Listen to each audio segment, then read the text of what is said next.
Hey listeners, last year was our 15th year of the best in food storytelling. As we head into 2025, we're kicking off a contest in collaboration with the podcast series Feast and Harmony and Sixth Man, where you have the opportunity to win a 4-night cruise for 2 on Chefs Making Waves, a food, wine, and spirits festival at sea.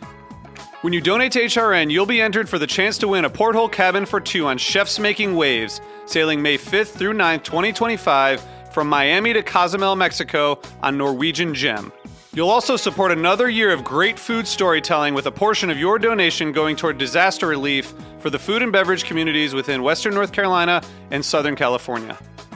This cruise is a once-in-a-lifetime opportunity for culinary adventurers, featuring top celebrity chefs including Jonathan Waxman, Antonio Lafaso, Robert Irvine, and many, many more. There's a myriad of experiences such as restaurant takeovers, live food and mixology demos, themed parties, and more.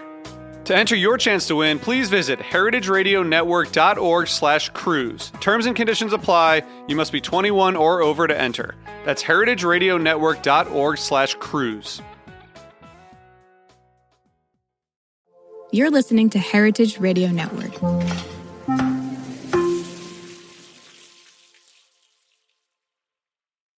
Hi, listeners. It's Taylor. You are about to hear a meaty episode from our team covering food insecurity. Our reporters have been working on these stories in this episode for months, never anticipating that they would launch at a moment like this.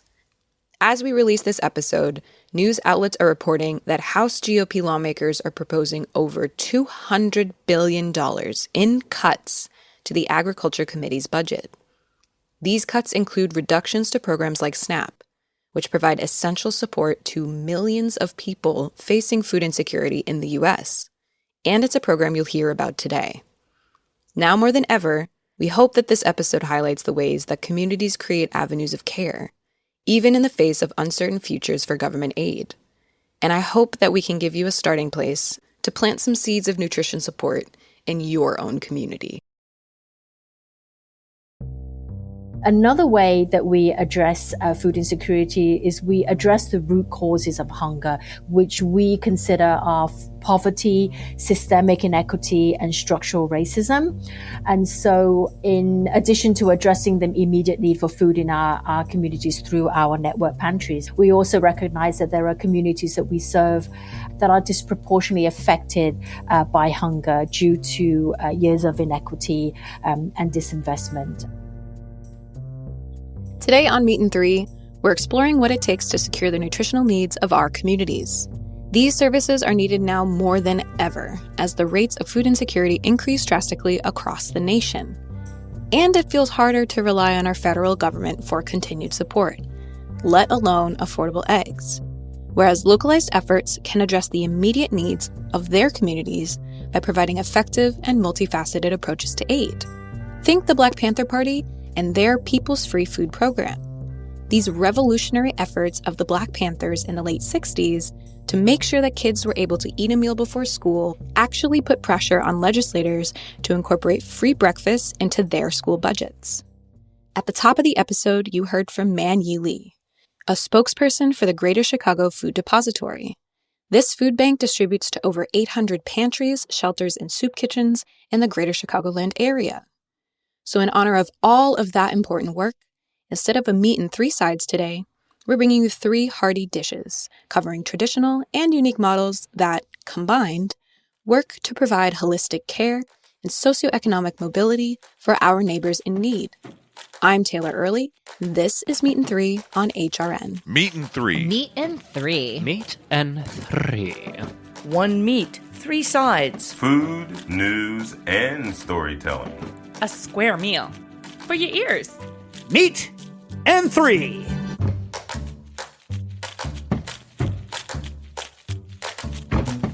For our first dish, Ash Tyler takes us to programs across Chicago, from a local pantry to a neighborhood health service. Food has always meant more to me than just nourishment. It's connection, joy, and culture, which makes it especially difficult to see so many in my community struggle with food access. According to the Greater Chicago Food Depository, 1 in 5 homes with kids have experienced food insecurity in Chicago. I've been trying to understand what kinds of programs exist around me to help those in need. And I'm going to introduce you to 3 different orgs with 3 different approaches. First up is Parker Callahan, Director of Operations at Ravenswood Community Services, a pantry on the north side, to break down how the traditional food pantry model works. Our main mission is just to get food into the hands of people who need it. We have what is called a client choice pantry model, which means we put out different options for folks who are coming through the pantry line. We try to make it as close to a grocery store experience as we can. Parker and his team distribute 12,000 pounds of food every week out of the function hall at All Saints Episcopal Church. On Friday, he'll place an order through the Greater Chicago Food Depository website, and then, around noon on Tuesday, we get a delivery of our pallets of food. We have about 10 to 12 volunteers who come who help us bring that all inside. And that is our canned good items, our fresh produce, our pantry staples, frozen meat, milk, pretty much everything under the sun. And those volunteers set everything up for distribution. And there's no elevator, so they're going up and downstairs to get all of that food inside. So we have 2.5 employees. The half is a part-time employee. They purposely rely on volunteers so they can focus their resources on getting people the food they need. The beautiful thing about volunteers is that people are there because they're motivated to be there. The tricky thing is it's not their job. So if things come up and they can't make it, you just kind of have to maneuver and deal with that. Fortunately, RCS has a dedicated weekly stream of volunteers who help everything run smoothly. Around 4 o'clock, we have a whole army of volunteers come again to help set that stuff up. Then we start our distribution, and we take in groups of 12 people at a time. They come through our pantry line. We're open from 5:30 until 7:30, and in that amount of time, we'll see 400 people. It wasn't always so many people coming through the pantry. In the last few years, with the pandemic, the rising grocery costs, and the migrant crisis, the number of neighbors in need continues to grow. On top of groceries, RCS also prepares 350 hot-to-go meals and 400 sandwiches each week.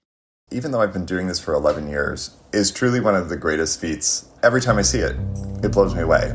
RCS is just one of the more than 800 pantries, shelters, and soup kitchens that receives food from the Greater Chicago Food Depository, or GCFD. We distributed 121.3 million pounds of food out to our partner pantries. In fiscal year 2024, government food that we got from the USDA accounted for around 24% of the food that we get. Food donations was around 34%. Then the rest of the 42% is the food that we purchased. Manyi Lee, who you heard from at the top of the episode, is a spokesperson for GCFD. And that 42% she mentioned accounts for over 50 million pounds of the annual food given away by the org.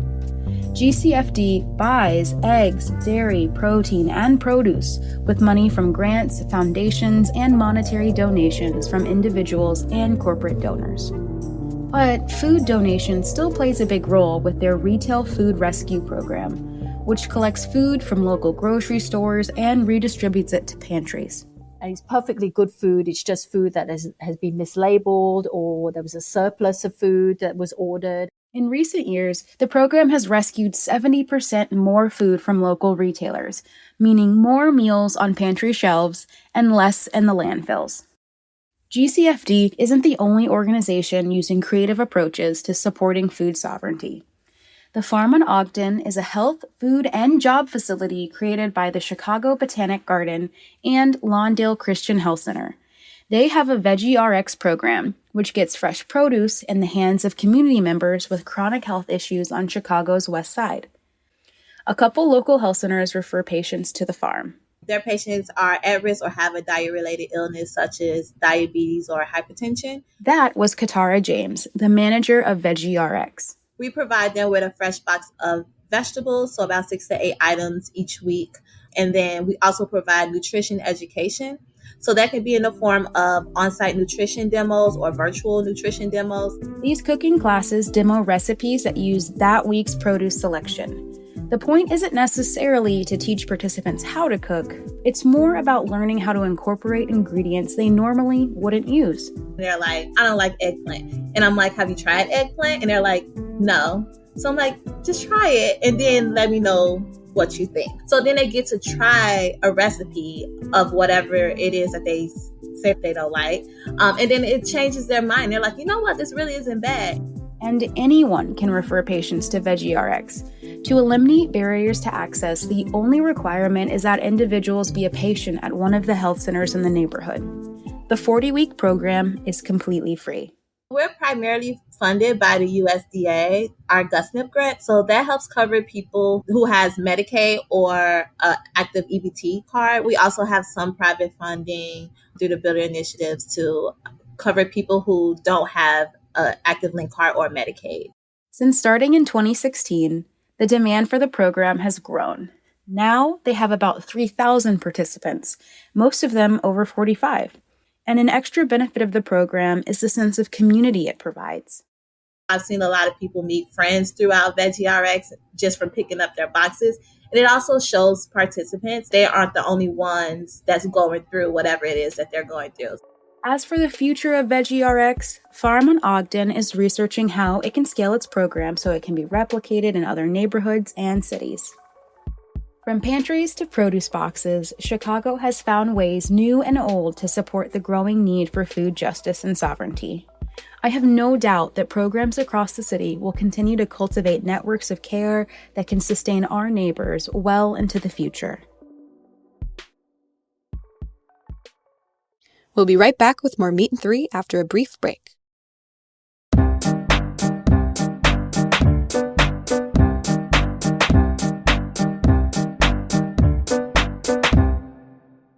This episode is brought to you by Wisconsin Cheese.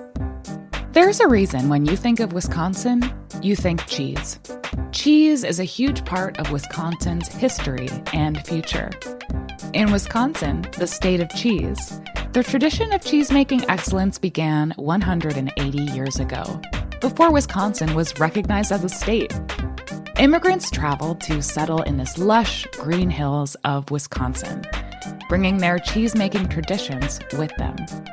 These storied skills, combined with the freshest milk available, created a cheese-making culture that is uniquely Wisconsin.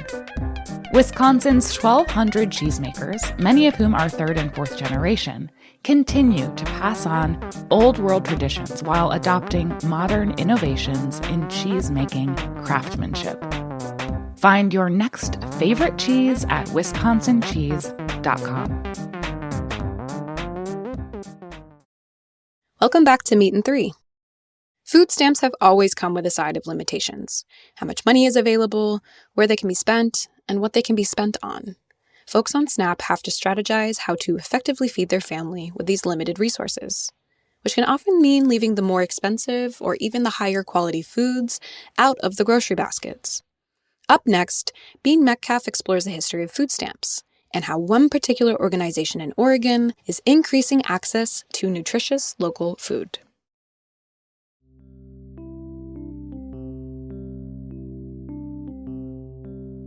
Back in 1939, during the final years of the Great Depression and the beginning of World War II, the U.S. started what would become the largest anti-hunger program in its history: food stamps.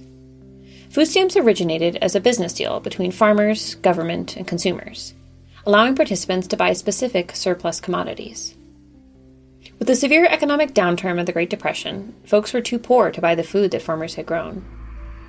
Food was literally rotting in the fields while people starved on the streets. This new program allowed farmers to sell their produce and people to fill their bellies.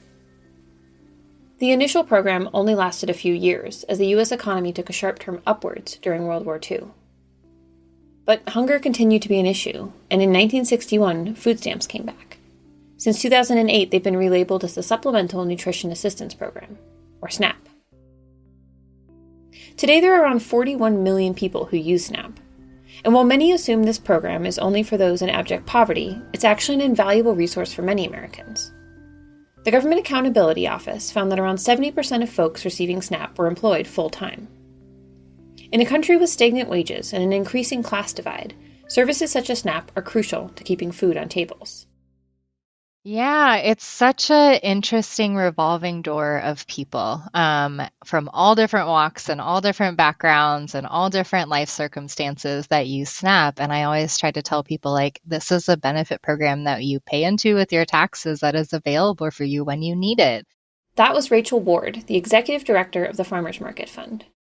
We are a nonprofit organization that's really focused on increasing access and affordability of fresh, locally grown fruits and veggies and foods in general. And our main way that we do that is through the Double Up Food Bucks program that matches SNAP benefits at farmers markets. SNAP is so much more than just food assistance. It's also a way to keep money flowing through local economies and give people food freedom. In fact, in 2009, the Fair Food Network launched the Double Up Food Bucks program, allowing participants to literally double their SNAP benefits at local farmers markets. Since then, the program has taken root across the country, uniting farmers and consumers through local food. What type of food do folks get access to when people view it as like a charity case, And why are we so eager to give our leftovers, our seconds, our not as good type stuff to folks just because they're in a rough situation? Everybody deserves to eat the food that they want to eat, that makes them feel good, that makes their family feel good, that's connected to their cultures and traditions. Even though we all pay into these services, it can still be challenging to work past the shame that comes around accepting help. This can be particularly difficult in a culture that has often promoted shame around poverty, disability, or the inability to pull yourself up by your bootstraps.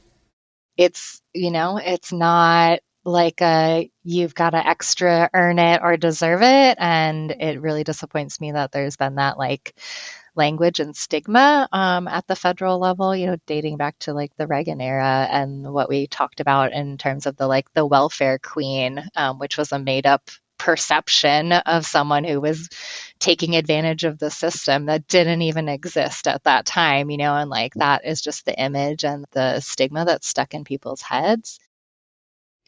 As our world changes, so do the systems we build and the people that we serve. But one fact remains true. We all deserve access to fresh, healthy food. There's a lot of worry and concern about the future. And I just think that programs like these are great catch-alls for when we have big governmental changes. The more that we can build community and support at the local level, the more resilient we're going to be to change, the more flexible we can be.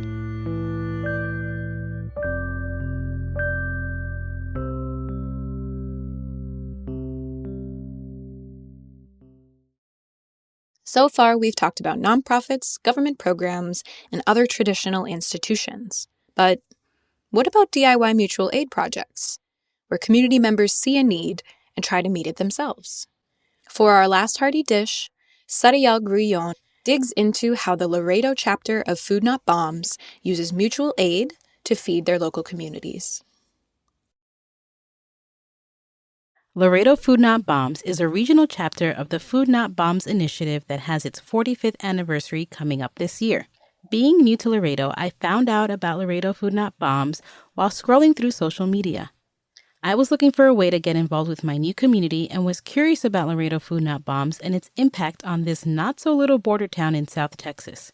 Something about their approach just caught my eye. In my opinion, these non-hierarchical mutual aid groups are what we need to make leaders out of individuals who might not have seen themselves as leaders in the first place. Gabriel from Laredo Food Not Bombs explains a bit more about how this organization works. So what we try to do is provide a nutritionally complete vegan meal to simply anyone who shows up and asks for one. We see a lot of migrants, and we especially just see a lot of folks living in the retirement communities who simply just don't have access. None of these individuals really have access to fresh food, as the area we serve in downtown Laredo is currently a food desert. Laredo is a predominantly Hispanic border town, with 21% of its residents falling below the poverty line, almost double the average national poverty level of 11.5% as of 2022. Texas has the second highest rate of food insecurity in the nation, with 1 in 6 households experiencing hunger. With access to food becoming more difficult and homelessness on the rise, it makes sense why a community-forward initiative takes place in a space like this. The goal ultimately is to just proliferate what mutual aid is here in Laredo and ideally see it catch on with other folks who want to make a change in their community, but honestly aren't sure what the best way forward is beyond just voting in an election, of course. They try to fill in the gaps left by our government, but Laredo Food Not Bombs is just one piece of the puzzle. The thing about Food Not Bombs is we're not trying to position ourselves as the sole resource for food insecurity. We are part of a wider, decentralized, worldwide network of organizations that collaborate but ultimately dictate their own needs, their own procedures, and so on. Their efforts go beyond a warm bowl of chattel beans. The group is responsive to the needs of the community, organizing clothing drives to give away warm gear in preparation of the winter freeze. They've also put on a benefit show to raise money and have donated funds to help Palestinians in Gaza. Gabriel reminds us that you have the power in your own hands to make a change within your community. If you see something and you think, man, this just doesn't seem right, what you can do is just find like-minded folks who agree with you, who also think that this issue is an issue, and start working on a plan to figure out how you can address it, even in the limited capacity you have. Even though I'm new to the area and being far from home is hard, Laredo Food Not Bombs reminds me that collectively, we have a lot of power within our own hands. And during these uncertain times, we're definitely going to need to tap into that. Amen to that.